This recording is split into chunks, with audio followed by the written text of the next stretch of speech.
If you have a need to communicate or get a message out to the respondent that just completed a questionnaire, we can do that.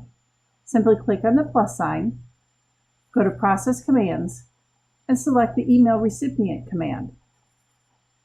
In that command, and the first example I'll do is with an anonymous questionnaire,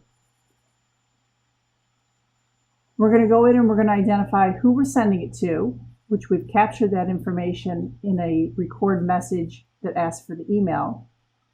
You can set up what is your sender name so that they know who it's coming from, what the subject is, and then the body. The body is much like any other communication message that you set up.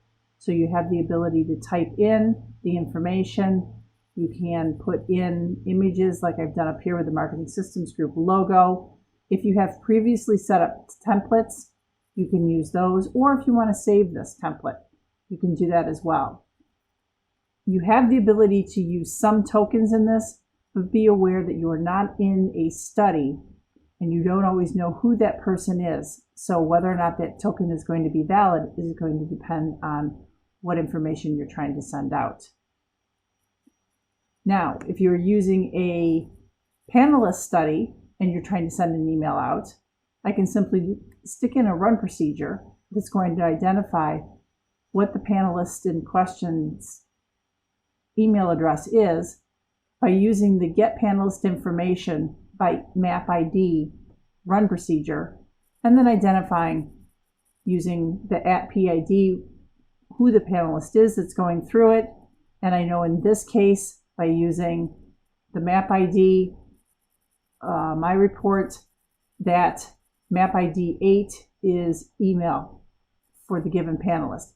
So this is going to pull in the email address for the given panelist. Behind the scenes, they're never going to know what's happened. And in this case, when I'm running this email command here, I'm going to change this and it's going to actually pull the email address from the known panelist account and send it to that person when they go through it. I'm going to leave it here as a record message and do it as an anonymous quick so that we can test it and we can see what kind of an email comes through. So I'm going to go back here to my test training questionnaire, quickly publish it.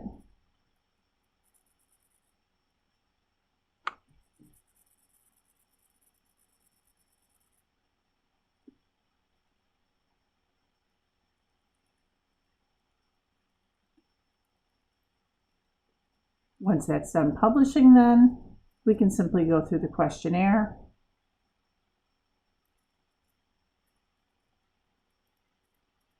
I'm entering my email address here because I am not a known panelist.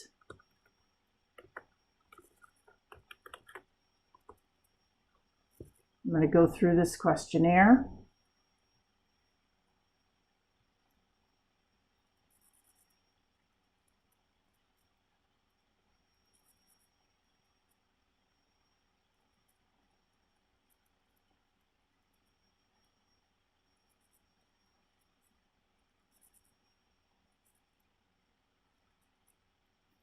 And I'm thankful for taking my time. Now, in the meantime, I know that based on the responses that I gave, an email will be generated and sent off. So if I go under my admin landing and I'm quick, I can catch this in Manage Email Queue. So here's my email then waiting to go out for my training questionnaire that we just went through. It's a questionnaire communication, so that's how you'll see it in the queue if you happen to catch it. And then, depending on how long that takes, I've already done one. So here's what that then looks like. Okay, so here's that questionnaire or that email that's already come up. You'll see I've got the logo that I put in there. That's the MSG logo. Again, just giving directions for a follow-up on this study, that they need to go to McDonald's, they need to order and eat a single hamburger, and then they can log on and complete their follow-up questionnaire, preferably by October 31st of 2023. So that is how you can send out an email through a questionnaire within ARCS.